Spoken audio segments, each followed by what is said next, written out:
कुछ नहीं, सासू माँ को जूस दे रही हूँ। जूस दे रही हो या जहर दे रही हो? बेटा ये तुम कैसी बातें कर रही हो? मम्मी जी आप इसी से पूछिए, इसने अभी अभी आपके जूस में क्या मिलाया है? सपना बताओ, तुमने अभी अभी जूस में जहर मिलाया है ना? मैंने इनके जूस में दवाई मिलाई है ब्लड प्रेशर की। लो, फिर से हमारा फैमिली ड्रामा शुरू हो गया। अच्छा, ब्लड प्रेशर की दवाई? तो फिर पी के दिखाओ इस जूस को। मैं क्यों पीऊं? भाभी आप ये कैसी बात कर रही हैं? आप हमेशा सपना के पीछे हाथ धोकर क्यों पड़ी रहती हैं? प्लीज एक सेकंड। सपना, क्या तुम्हें मम्मी जी ने कहा था जूस में दवाई मिलाने को? नहीं। तो फिर क्यों मिलाई जूस में दवाई? एक मिनट मैं 2 मिनट का बाथरूम चला गया, आप लोगों ने वर्ल्ड वॉर 3 शुरू कर दी। मैंने ही इससे कहा था जूस में दवाई मिलाने के लिए। सपना आज का डोज भूल गई थी तो मैंने कहा जूस में मिला दो। मुझे बहुत खुशी होती है ये देखकर कि मेरा परिवार मेरा कितना ख्याल रखता है, कितनी फिक्र है सबको मेरी। चलो मुझे जूस दो। I am sorry ladies and gentleman, please enjoy the party. Music please louder.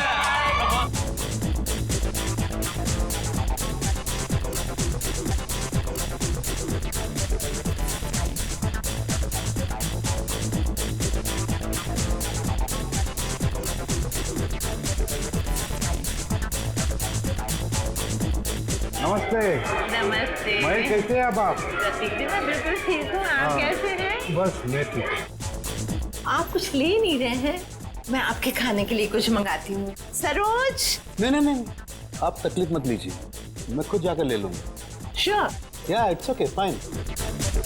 Hi.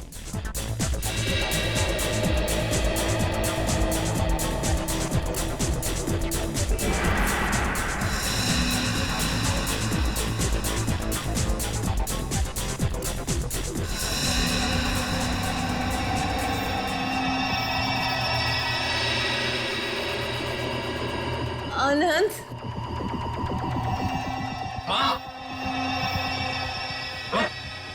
Mummy ji क्या हुआ आपको? मम्मी जी, मम्मी जी।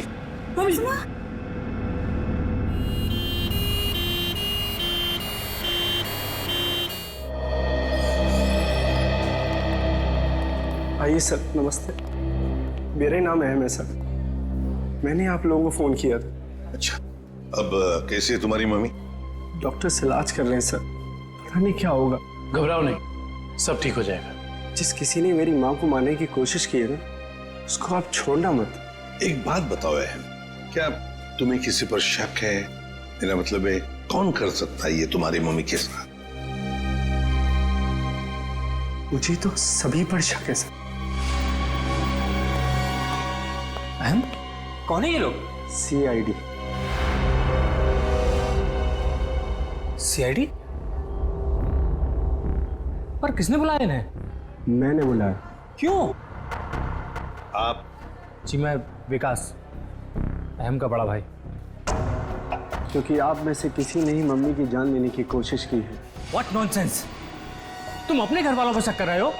आप घबरा क्यों रहे हैं भैया?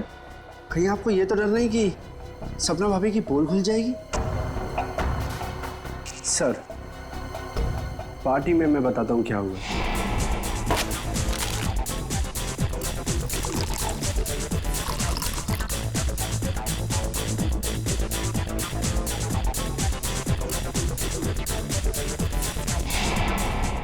तुम्हारी सपना भाभी पर शक है तुम्हें? Yes sir. सपना कहाँ है? सपना हॉस्पिटल नहीं आई, वो घर पर ही है। वैसे आप कौन है?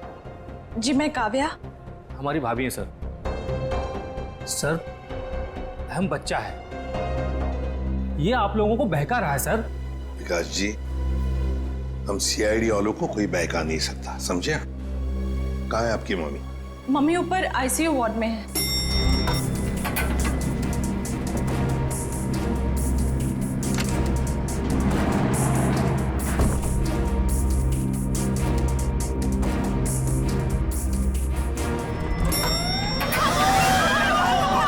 ठीक है, आग लगी है लगता है।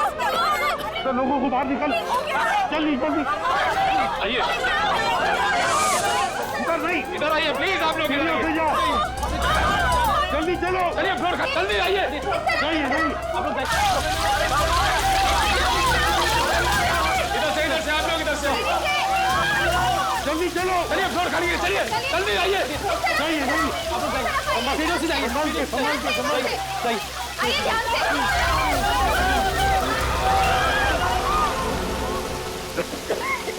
ईशान, ये कोई आग वाला धुआं नहीं है, इसकी गंदी कुछ अलग है। ये धुआं किसी और चीज का है, किसी केमिकल का।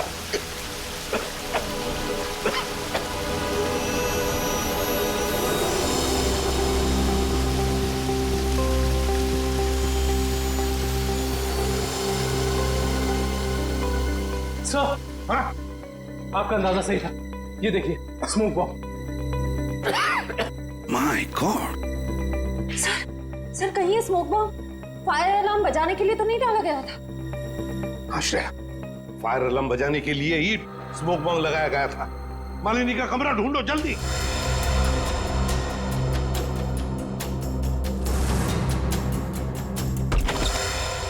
अरे बेड तो खाली है। ये मालिनी जी कहाँ चली गई होंगे? ऐसा लगता है मालिनी जी जान खतरे में है। स्टाफ को बुलाओ, हॉस्पिटल के वार्ड में से एक मरीज गायब होता है और किसे कुछ पता नहीं। वाह, हम भी क्या करते साहब, जब हॉस्पिटल में भगदड़ मची तो हम अपनी जान बचाने के लिए यहाँ से भाग गए। क्या तुम लोग जान बचाने के लिए भागे मरीज को ऐसे ही छोड़कर? शर्म नहीं आई तुम्हें? सर, ये अचानक कैसे हुआ पता भी नहीं चला। हम मालिनी जी के परिवार वालों को बताने ही वाले थे कि उनकी मौत हो गई है। पर क्या? उनकी मौत हो चुकी है? जी सर, इसका मतलब किसी ने मालिनी जी की लाश को गायब किया है। और सर, ये काम किसी हॉस्पिटल के बाहर वाले का नहीं हो सकता। सर, आपसे एक रिक्वेस्ट है, ये बात आप अपने तक ही रखिएगा। अगर मीडिया वालों को मालूम पड़ा तो हमारी इज्जत और हॉस्पिटल की इज्जत मिट्टी में मिल जाएगी। सर चुप रहिए प्लीज सर, प्लीज चुप रहिए प्लीज। लाश गायब हुई है हॉस्पिटल से और आपको अपनी और इस हॉस्पिटल की इज्जत की पड़ी है। हाँ?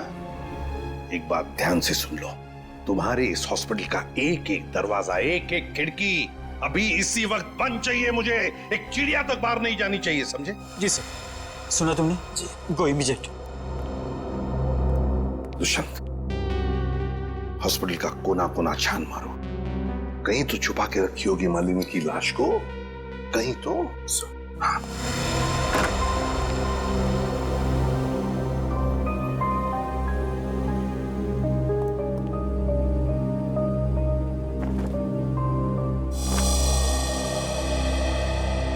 जरा एक बात बताइए, आपके मम्मी के साथ कमरे में कोई था उनकी देखभाल के लिए? जी सर, मेरे पति आनंद वहीं पर थे। आप मम्मी के साथ थे? तो फिर ये सब हुआ कैसे?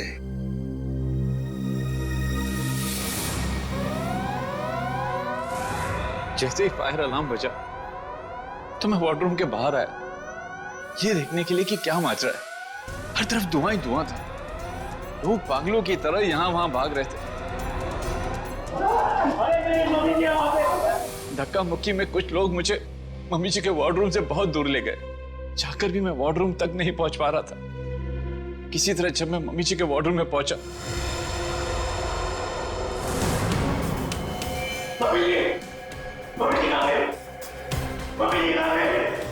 तो मम्मी जी वहां पे थी ही नहीं। सर प्लीज प्लीज मम्मी जी को ढूंढ निकालिए। सर, हर जगह चेक कर लिया, मालिनी जी की लाश कहीं पर भी नहीं है। और सर, वार्ड में भी चेक किया, लाश वहां भी नहीं। इसका मतलब है जिसने भी ये किया है वो मालिनी की लाश को हॉस्पिटल के बाहर ले जा चुका है।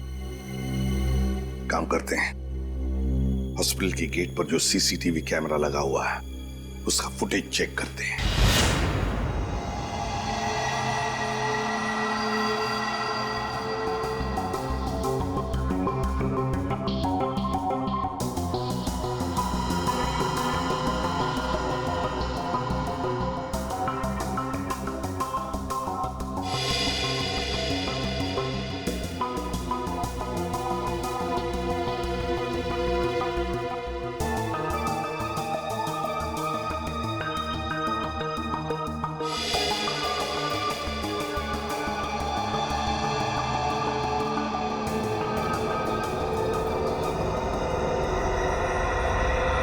ये देखो, एक झटके में गाड़ी रिवर्स हो गई और हॉस्पिटल के बाहर भी निकल गई। जरूर मुजरिम मालिनी को इसी गाड़ी में लेकर गया होगा। एक मिनट जरा इस फुटेज को रिवाइंड कीजिए, हमें कार का नंबर चाहिए। पॉज करो, जूम इन करो। XYZ5139। सर आप सही कह रहे हैं, ये मुझे मालिनी जी को इसी गाड़ी में लेके गया होगा। हाँ निखिल, काम करो, कंट्रोल रूम में फोन करके इस गाड़ी का डिस्क्रिप्शन दे दो और उनसे कहो जहां पर भी ये गाड़ी देखे हमें इन्फॉर्म करें लोकेशन। और ये गाड़ी ये तो आग लग गई है।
सर सीट्स तो खाली है पर कुछ अजीब सी बदबू आ रही है।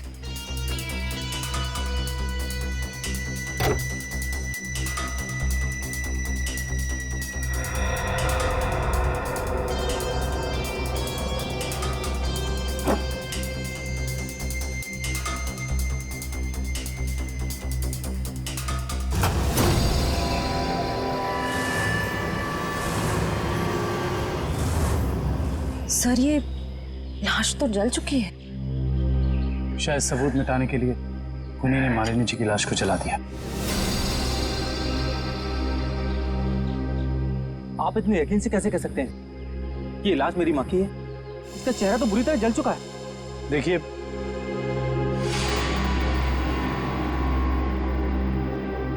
ये अंगूठी देखिए, पहचानते हो इसे?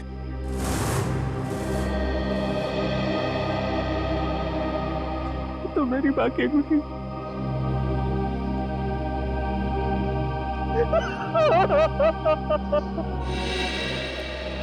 डॉक्टर साहब, कुछ नहीं ताजी? अरे क्या नहीं ताजी है? दया, लाशों से बात करना कोई आसान है क्या? और लाश भी जली हुई हो और मुश्किल हो जाती है ना। आप तो हमेशा कहते थे कि सालुंकी के लिए कोई काम मुश्किल नहीं है? वो तो नहीं दया, खूनी ये सोचता था कि लाश को जला देगा तो हमारा इन्वेस्टिगेशन शुरू होने से पहले ही अटक जाएगा, हमारी नैया बीच भंवर में अटक जाएगी। तो इस अटकी हुई नाव को बाहर निकालिए ना सर। हैं? आप कुछ ना कुछ रास्ता तो निकाल ही लेंगे आप। आपको पता है फ्रेडी आपके बारे में क्या बता रहा था? फ्रेडी क्या कह रहा था मेरे बारे में? नहीं, ऐसा कुछ खास नहीं। वो कह रहा था कि डॉक्टर सालुंकी की उम्र हो गई। अब बहुत ज्ञान है आपको। हाँ देखो दया, जो लोग मेरे संन्यास लेने के बारे में सपने देख रहे हैं ना, उन्हें जाके बोल दो अपनी नींद से जाग जाए। मैं संन्यास नहीं लेने वाला हूँ ना, मैं तो इस केस को सॉल्व करने के बाद स्विट्जरलैंड जाने वाला हूँ। कहाँ जाने वाला हूँ? स्विट्जरलैंड। एग्जैक्टली। हम भी चलेंगे आपके साथ स्विट्जरलैंड, पर पहला कदम तो उठाइए इस केस को सुलझाने की ओर। पहला कदम तो उठ चुका है भाई। अच्छा, ये देखो, ये देख लो, ये क्या? ये सर बॉडी जलने की वजह से हो गया है? जी नहीं, ये बॉडी को फिनाइल से धोने की वजह से हो गया। क्या? इस लाश को फिनाइल से धोया गया? हाँ, खूनी ने लाश को अस्पताल से गायब करने से पहले उसको फिनाइल से अच्छी तरह से धोया ताकि लाश का केमिकल कंपोजिशन ही बदल जाए। खूनी ने हर कदम इसी मकसद से रखा है ताकि हमारे रास्ते में ज्यादा से ज्यादा कठिनाइयां आ सके। इस लाश को पहले फिनाइल से धोया और फिर इसे आग लगा दिया? जी हाँ। और सबसे पहले क्या जलाए? सबसे पहले जलाए बाल, क्योंकि बालों में सबसे ज्यादा और सबसे पहले असर होता है जहर का। सर काव्या ने बताया था ना कि शायद जहर सपना ने दिया है मालिनी जी को। हाँ, इसीलिए तो जला दिए ना भैया, सबसे पहले बाल, क्योंकि जहर दिया था। मतलब ये सब सपना का ही काम है।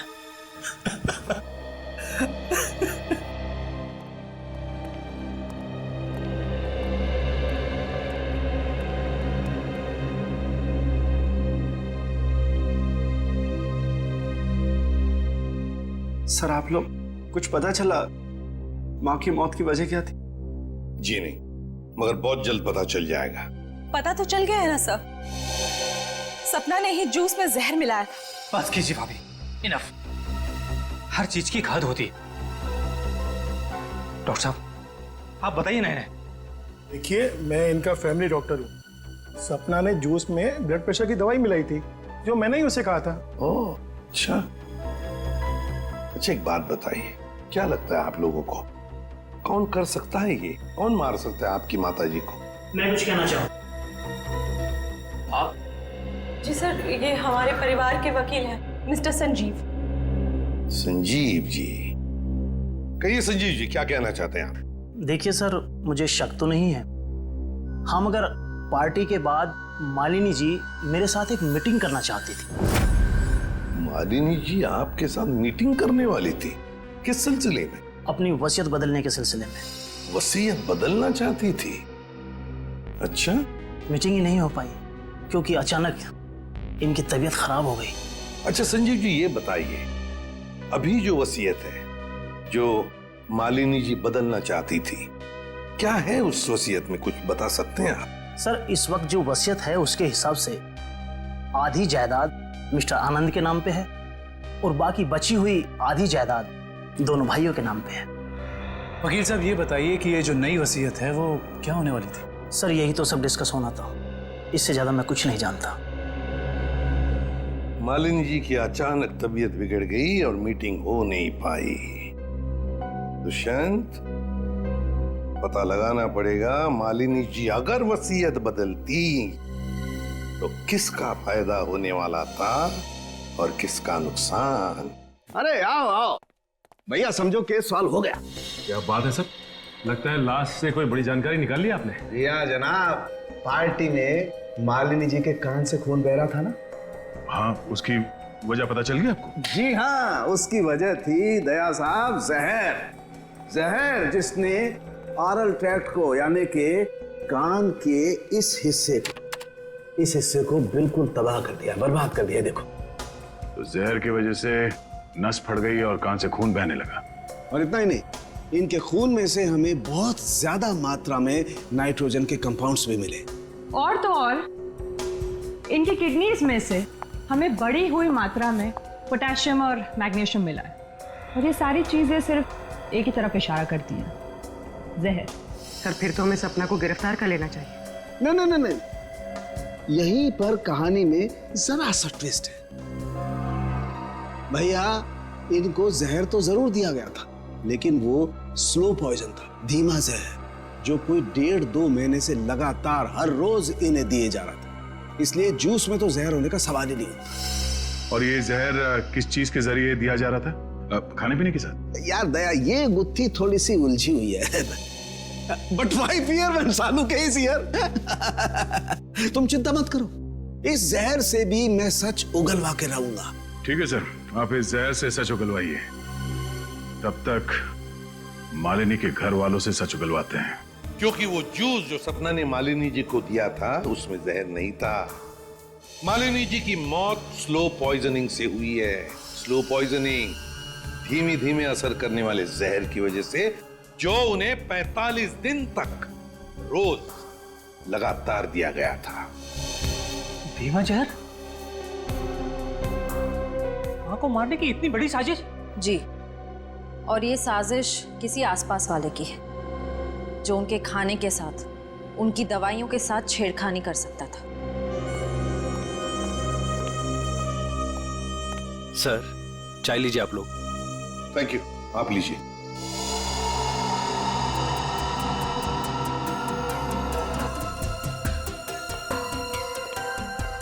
एक मिनट, मैं पी लूं।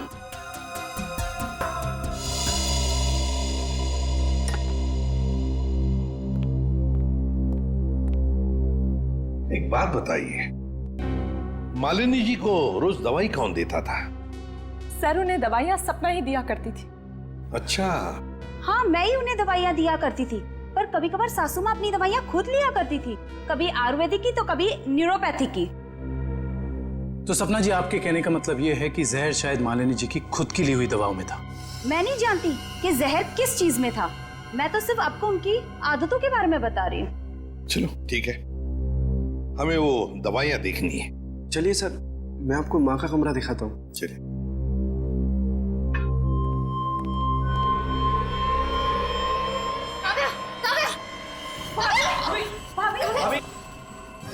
भाभी क्या हुआ आपको? भाभी सांस लेने में दिक्कत हो रही।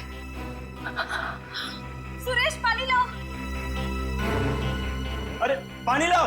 दुष्यंत, लता इनकी तबीयत बिगड़ती जा रही है, जल्दी से एम्बुलेंस बुला लो और हॉस्पिटल ले जाओ इसे। श्रेया तुम भी जाओ साथ में।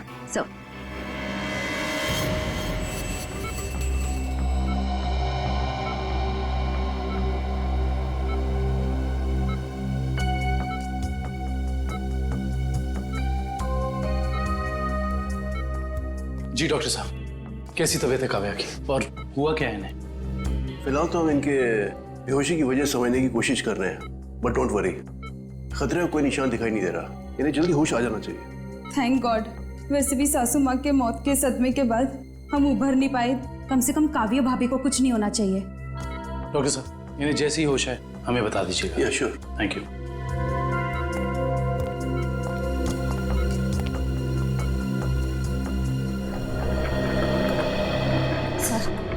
सर मुझे तो सपना पर शक हो रहा है। वहाँ पार्टी में काव्या के साथ झगड़ा कर रहे थे और यहाँ इसे काव्या की इतनी परवाह हो रही है। और श्रेया होना उस चाय में कुछ था जिसे पीते ही काव्या बेहोश हो गई। सर, चाय तो मैंने भी पी थी। थैंक गॉड मुझे कुछ नहीं हुआ। Are you sure Pankaj? Sure मतलब सर? मतलब चक्कर वक्कर तो नहीं आ रहे ना तुम्हें? चक्कर? नहीं सर, चक्कर नहीं आ रहे, मगर पेट में कुछ गड़बड़ लग रही है सर। पेट में गड़बड़ लग रही है, गर्मी हो रही है, कहीं से वो तो नहीं हो गया? पंकज, और अगर तुम्हें सीरियसली कुछ हो भी गया है तो हम हॉस्पिटल में ही है ना। कैसे? अजीब बात है, ये काव्या का पति आनंद अभी तक आया नहीं। पंकज, उसका नंबर ट्राई करो।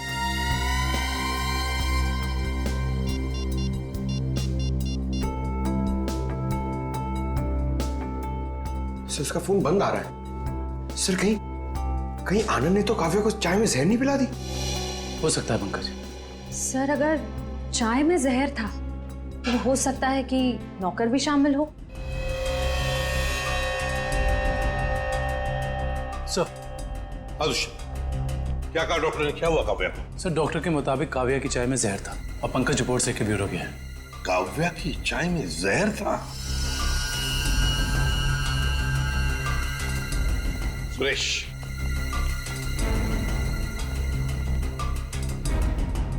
तो बताओ सुरेश, चाय में जहर कहां से आया? चाय में जहर कहां से आया? मैंने कहा था जहर डालने के लिए, ना मैंने डाला सर। सब पता चल जाएगा।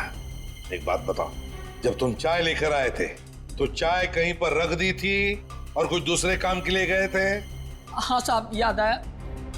मैं सुबह जब चाय लेकर आ रहा था तो आनंद साहब ने मुझे कुछ खाने के लिए लेकर आने को कहा। अरे सुरेश, सिर्फ चाय? कुछ नाश्ता भी ले जाओ, कल रात से किसी ने कुछ भी नहीं खाया। जाओ। जी साहब।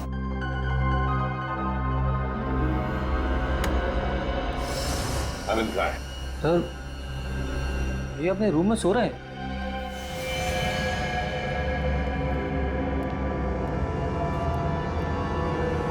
कहाँ है आनंद? आनंद तो है ही नहीं कमरे में। पता नहीं सर, अभी तो भैया यहीं सो रहे थे। फोन करके बुलाओ।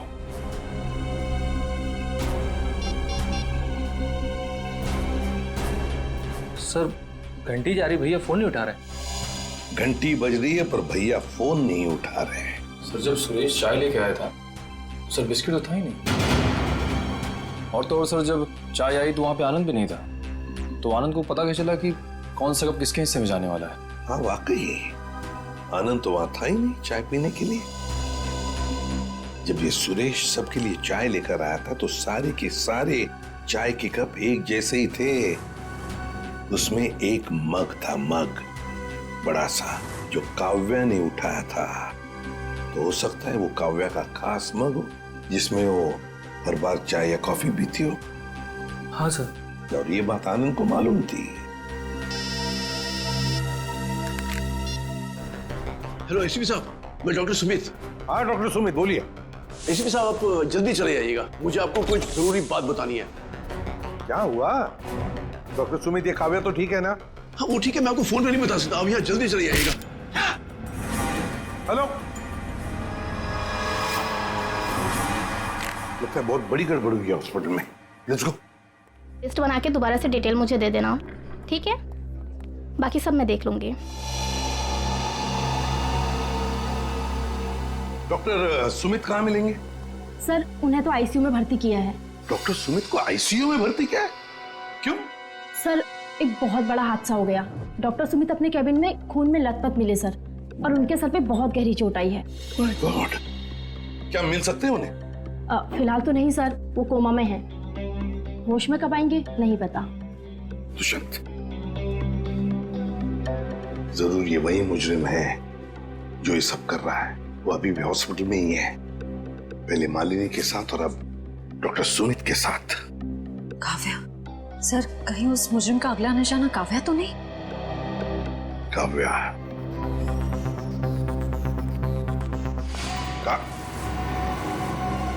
काव्या कहाँ चली गई सर? कहीं काव्या को भी तो गायब नहीं किया उसने? श्रेया, ये जो भी कोई है, अगर इसने काव्या को भी गायब किया तो वो हॉस्पिटल के मेन गेट से ही बाहर जा सकता है। और सर, शायद डॉक्टर सुमित को भी उस खूनी के बारे में पता चल गया होगा, इसलिए उन पर भी हमला हुआ।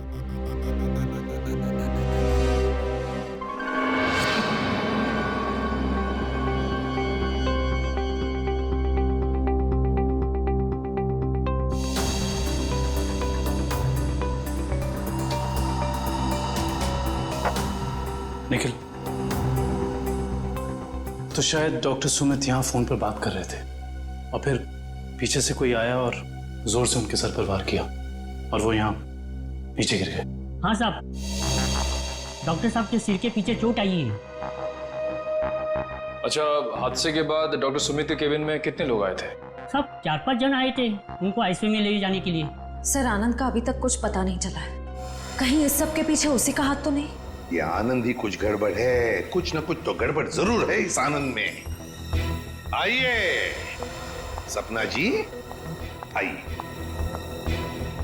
कहाँ गई थी आप?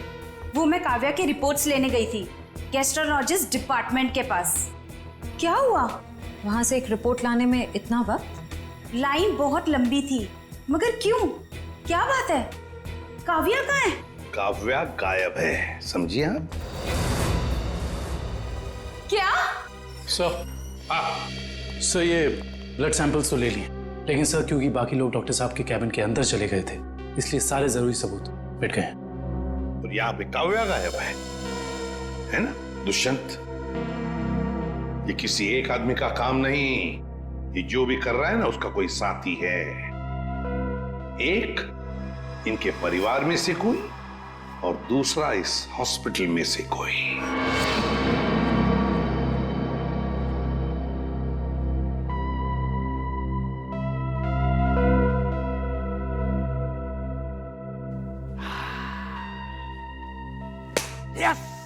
Yes, eureka! डॉक्टर साहब, क्या हुआ? ये फॉरेंसिक लैब में जश्न का माहौल? अरे हाँ भैया, जश्न का माहौल तो होगा ही। स्विट्जरलैंड की हसीन वादियां पुकार पुकार के कह रही हैं, सालुखे आजा रे तू आजा, तेरा इंतजार है। मतलब आपको पता चल गया कि वो लाश के अंदर जहर कहां से गया? जहर बॉडी में आया था दांत से। दांतों से जहर? हाँ सचिन, मालिनी ने 2 महीने पहले ही अपने दांतों का रूट कैनल करवाया था और इस ऑपरेशन के दौरान उसके दांतों में जिस मर्क्यूरी का इस्तेमाल किया गया था वो मात्रा में बहुत ज्यादा थे। मरकुरी अपने आप में ही एक जहर है ना डॉक्टर साहब? बिल्कुल। और जब जब मालिनी जी खाना खाती थी, खाने को अपने दांतों से चबाती थी, तब तब दांतों में छुपा हुआ वो मरकरी खाने में मिक्स हो जाता था और पेट में चला जाता था, और पेट से फिर पूरे खून में मिक्स हो जाता था। यही है वो स्लो पॉइजन जिससे वो बेचारी बेमौत मारी गई। सर हो सकता है कि डेंटिस्ट ने सब जानबूझ के ना किया, गलती हो गई उससे, मे बी मेडिकल नेग्लिजेंस। नहीं सचिन, ये मौत एक हादसा होता तो लाश को जलाया नहीं जाता। जिस किसी डेंटिस्ट ने भी ये किया है, जानबूझ के ही किया है। वकील साहब, जैसा कि आप जानते हैं कि हमारी माँ अपनी वसीयत बदलवाना चाहती थी। जी हाँ। मगर वो ऐसा कर नहीं सकी, तो ऐसी स्थिति में क्या हमारा बंटवारा पुरानी वसीयत के हिसाब से होगा? दरअसल बात यह है कि मैं और आपकी माताजी। अरे वकील साहब आप, डॉक्टर साहब आप भी? मैं तो सिर्फ ये पूछने आया था कि क्या आपकी माताजी ने कभी अपने दांतों का इलाज करवाया था 1.5-2 महीने पहले? नहीं सर, उन्होंने कभी मुझे तो नहीं, उन्होंने कभी हमें इस बारे में कुछ नहीं बताया। डॉक्टर साहब आप तो फैमिली डॉक्टर हैं, आपको तो पता होगा। मुझे भी कभी उन्होंने इस बारे में कुछ नहीं कहा। दुष्यंत, काम करो, घर की अच्छी तरह से तलाशी लो, शायद कुछ मिल जाएगा। और निखिल, घर में जितने भी नौकर हैं सबको ऊपर बुलाओ, लेकर आओ। एक बात बताओ, क्या तुम में से कोई जानता है कि मालिनी जी ने अपने दांत का इलाज करवाया था किसी दांत के डॉक्टर के पास 1.5-2 महीने पहले? सब एक दिन अचानक मालकिन के दांतों में दर्द हुआ तो उनका ड्राइवर उन्हें डेंटिस्ट के पास लेकर गया था।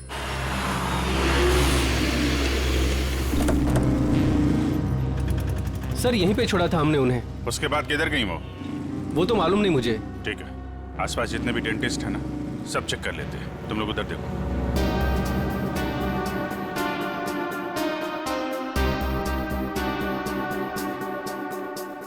हम लोग सीआईडी से। क्या ये कभी आपके यहाँ इलाज कराने आई थी? No, I don't think so. यहाँ पर आए हैं। यहाँ से देखिए, ये 2 महीने पुरानी बात है। नो सर, ये लेडी कभी हमारे वहाँ इलाज के लिए नहीं आई। नहीं, मुझे नहीं लगता है यहाँ पर आए हैं। आई नॉर्मली मैं पेशेंट्स को याद रखती हूँ अपने। Thank you very much. Thank you sir, उस साइड किसी भी डेंटल क्लिनिक में मालिनी को किसी ने पहचाना नहीं। अच्छा, यहाँ देख लेते हैं।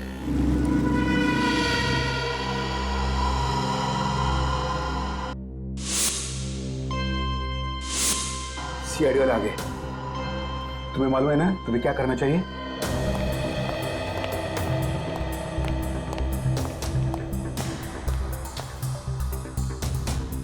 Excuse me. जी कहिए। हमें डॉक्टर से मिलना है। जी कहिए, मैं डॉक्टर कल्पना हूँ। आपके पास अपॉइंटमेंट है? डॉक्टर, हम सीआईडी से। इन्हें पहचानती हैं आप? इन्हें कभी देखा नहीं है। कौन है ये? इनका नाम मालिनी है और इनका खून हो गया है। क्या? खून? क्या हुआ? खून का नाम सुनते ही आपकी जबान लड़खड़ाने की लग गई? नहीं नहीं, यहाँ पहली बार सीआईडी आई है ना, तो मैं थोड़ी नर्वस हो गई। कोई बात नहीं, आप परेशान मत होइए। Thank you very much.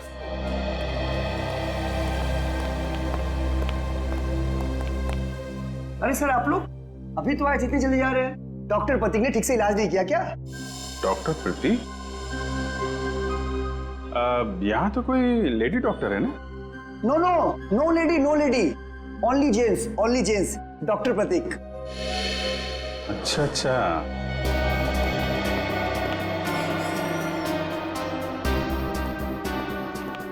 अरे सर, आप लोग फिर से आ गए? अरे वो क्या हुआ कि इनके दांत में दर्द होने लगा अचानक, तो वो जरा डॉक्टर से मिलना था। क्या नाम है उनका? डॉक्टर कल्पना। हाँ जी, 1 मिनट। हेलो।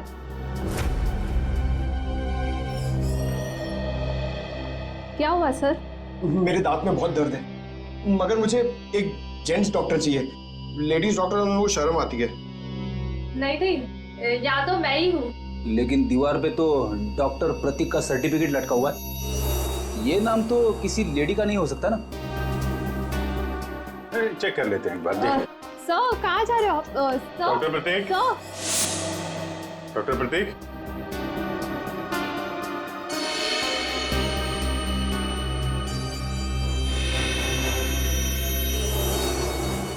अरे डॉक्टर साहब क्या कर रहे हैं? आप चले जाइए यहाँ से। डॉक्टर साहब कुछ गिर गया क्या यहाँ पे आपका? मैंने कुछ नहीं किया है। आइए आइए, बाहर आइए, आइए। अब चले जाइए यहाँ से। अरे अरे चले जाएंगे डॉक्टर साहब, आप चले जाइए। अब जाएंगे जाएंगे, पहले थोड़ी बातचीत तो कर लें। लेकिन मैंने कुछ नहीं किया। अरे आइए तो सही, आइए आइए। मैंने कुछ नहीं किया। हाँ हाँ हाँ हाँ। सर ये ऐसे नहीं मानेंगे, लगता है डेंटिस्ट साहब के दांतों का इलाज करना पड़ेगा। अरे लेकिन हम में से किसी को डेंटिस्ट्री आती नहीं है। अरे नहीं आती तो आ जाएगी। क्यों डॉक्टर साहब, प्रैक्टिस मेक्स मैन परफेक्ट ना। आपने भी तो प्रैक्टिस से सीखा होगा। आती। हाँ तो फिर आइए आइए, प्रैक्टिस कर लेते हैं। आइए बैठिए बेटा। अरे भाई बेटा बैठिए बैठिए बैठिए आइए आइए बैठिए। बैठे बैठे। ये क्या कर रहे हैं आप लोग? बैठिए बैठिए। ये गलत कर रहे हैं आप लोग। तुमने जो किया वो ठीक था क्या? मैंने गलत कुछ नहीं किया। गलत तो हम भी नहीं कर रहे हैं डॉक्टर साहब, आप जल्दी से मुंह खोल दीजिए वरना बता दो। बता। मालिनी का इलाज मैंने किया था। और इलाज के बहाने उसके दांतों में ज्यादा मरकुरी भी तुमने डाली थी। गलती हो गई। गलती नहीं है, ये गुनाह है। किसके कहने पे किया था? मुझे नहीं मालूम। पता आनंद पैसे दिए थे मुझे इसलिए। कहाँ मिलेगा ये? भाई गोदाम।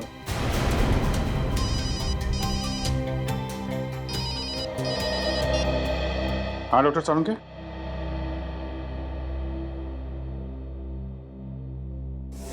क्या? आनंद रुक जाओ, आनंद गोली चल जाएगी। आनंद रुको, आनंद।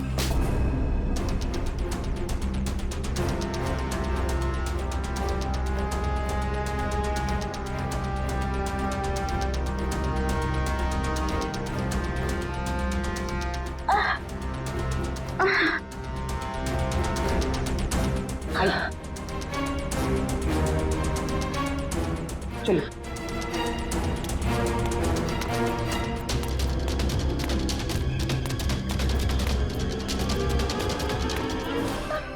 ये क्या किया आप सबने? मेरे पति को मार डाला। आनंद उठो। सर, इनके प्यार को तो देखकर ऐसा लगता है कि अगर इन्हें ऑप्शन दिया जाए कि ये मर जाए और इनका हस्बैंड जिंदा हो जाए तो वो ऑप्शन जरूर ले लेंगी। क्यों नहीं सर, ये तो एक भारतीय नारी का फर्ज है ना। पर अफसोस मेरे पति खुद ही मुझे जिंदा नहीं देखना चाहते थे। ये तो भगवान का शुक्र है कि मेरी चाय में जहर थोड़ा कम था, वरना आज आपको यहाँ मेरी लाश मिलती। अभिजीत, काव्या की चाय में जो दवाई के ट्रेसेस मिले हैं उससे किसी की जान नहीं जा सकती। एक मिनट, आपको कैसे पता चला कि आपकी चाय में जहर कम था? वो सर अभी आप ही ने तो कहा। अरे हमने कब कहा? हाँ याद आया, आनंद ने बताया था। हाँ? आनंद कैसे बताएगा? आनंद बेचारा तो खुद ये बात नहीं जानता था। ये बात जानती थी तो सिर्फ एक औरत, और वो औरत तुम हो काव्या। आनंद, तुम जिंदा हो। मेरे साथ इतना बड़ा धोखा। क्या करें, लोहे को लोहा काटता है, उसी तरह धोखेबाज का एक ही इलाज है, धोखा। जब डॉक्टर प्रतीक ने हमें बताया कि आनंद 22 गोदाम में मिलेगा,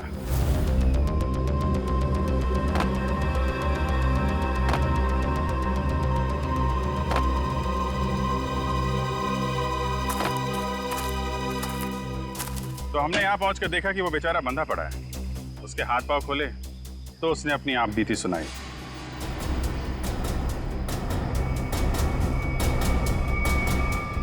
किसने किया ये सब? है ये सब मेरी बीवी काव्या ने किया है सर। हाँ, कहीं कहीं छुपी हुई है।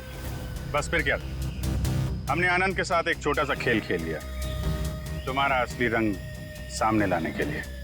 तो ये सब ड्रामा था, लेकिन असली ड्रामा तो अब शुरू होगा। पीछे मुड़ के देखो।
बड़ी भारतीय नारी होने का ढोंग कर रही है। तुम जैसी नहीं होती भारतीय नारी।